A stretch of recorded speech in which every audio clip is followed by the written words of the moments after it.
Hey guys, welcome back to the channel. As Halloween is approaching, we're diving deep into the horror genre, and today we're taking a look at a classic slasher film, Halloween 4: The Return of Michael Myers. Released in 1988, this film brings back our favourite masked killer, and trust me, it is quite the ride, and it is one of my own personal favourite sequels that has come from the Halloween entries. Now, if you are new to the channel, don't forget to hit that subscribe button and ring the notification bell for more horror content. Halloween 4 picks up 10 years after the events of Halloween 2. Michael Myers awakens from his coma in a mental hospital to find out that he actually has a niece called Jamie Lloyd. Now, Jamie is living with her adoptive family in Haddonfield. The movie kicks off with Michael escaping from a transport bus, leading to a series of chilling events as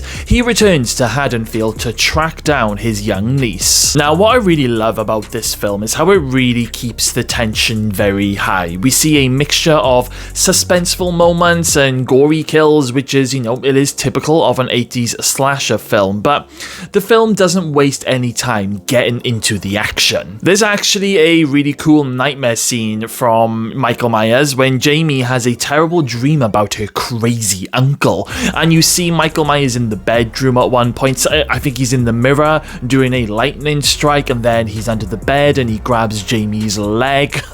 It was really cool. I loved it. I definitely have a feeling that, the makers of this movie really wanted to give a little nod to A Nightmare on Elm Street with this scene. Fans of the Halloween series will enjoy how it ties back to the original movies while also introducing some fantastic new characters. Danielle Harris really shines as Jamie Lloyd, bringing both vulnerability and courage to the role. I think for Danielle to be such a young actress in this movie and to deliver what she delivers is just absolutely incredible. Danielle really makes Jamie such a likable character, which can, it can sometimes be difficult because for the most times, younger kids are just annoying little shits in horror films. Let's not forget Donald Pleasance as Dr. Loomis, because his performance is always a treat to watch. I mean, his obsession with trying to stop Michael Myers is palpable, as it is in every Halloween movie that he's in. And I just love how Donald Pleasance has really made the Dr. Loomis character his own. And whenever I think, of Donald Pleasance, instantly I think of Dr. Loomis. We also have Rachel, played by Ellie Connell, who is another standout in this movie. She's a really strong character who takes on the role of Jamie's protector.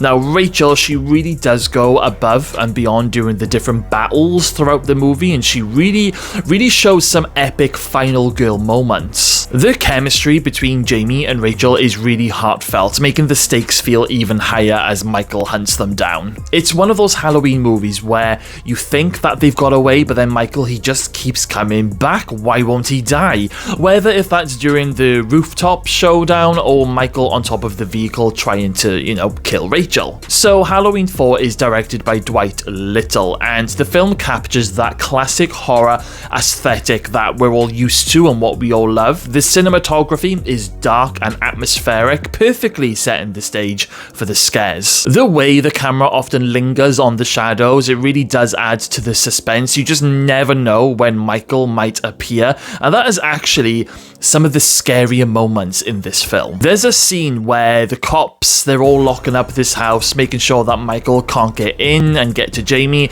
but the audience members, we end up seeing Michael's white face down the end of this corridor in the distance, and honestly, that scene scared the crap out of me when I first saw it. I think what it was, the people who I was watching it with, they spotted it before me, and I sort of caught a glance. It's like one of those photos where you have to look hard to see it, and when you do see it, wow. Also, the score. John Carpenter's musical themes are iconic, and while he didn't compose the score for this movie, the new contributions really adds to it all, and it keeps you on the edge of your seat. In fact, the Halloween score in this movie is one of my all-time favorites. Of course, this movie does have some flaws for some people, because some critics do argue that this film can feel a little bit formulaic at times, sticking closely to the patterns established in the previous films. However, I really don't agree with that. I don't see that myself. I honestly feel that the movie really complements the original first two Halloween movies, and it really does add a lot of action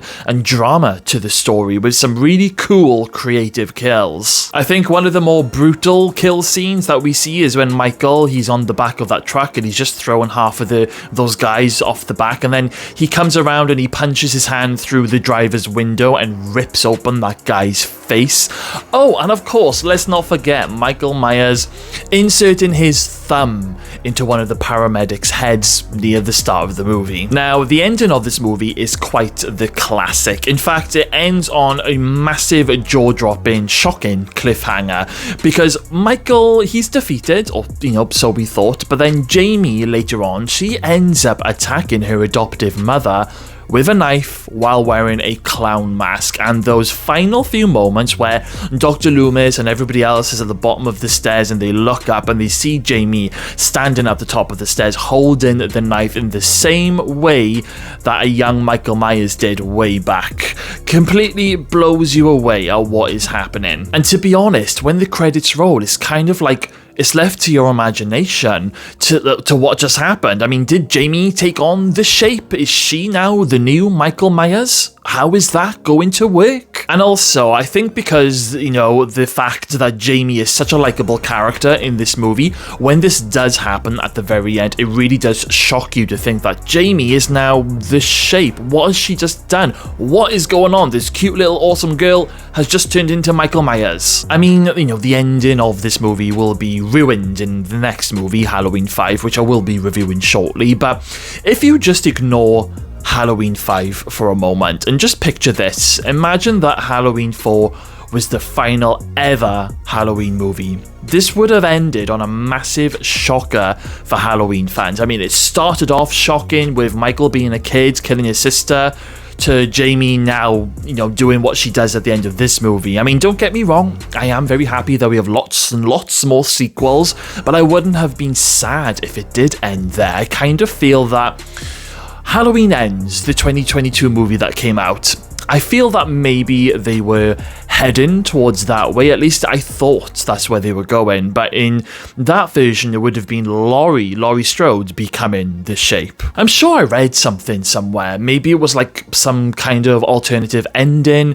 that was filmed. I don't think it's ever been shown. I don't know. But look, either way, Halloween 4 really does end with a massive chilling shocker. And if you're looking for a fun horror experience, Halloween 4 really does deliver. It captures that blend of nostalgia while still providing some genuine scares. And for me, I feel that this movie has dated really well. So in conclusion, Halloween 4, The Return of Michael Myers, is a worthy addition to the franchise in my opinion.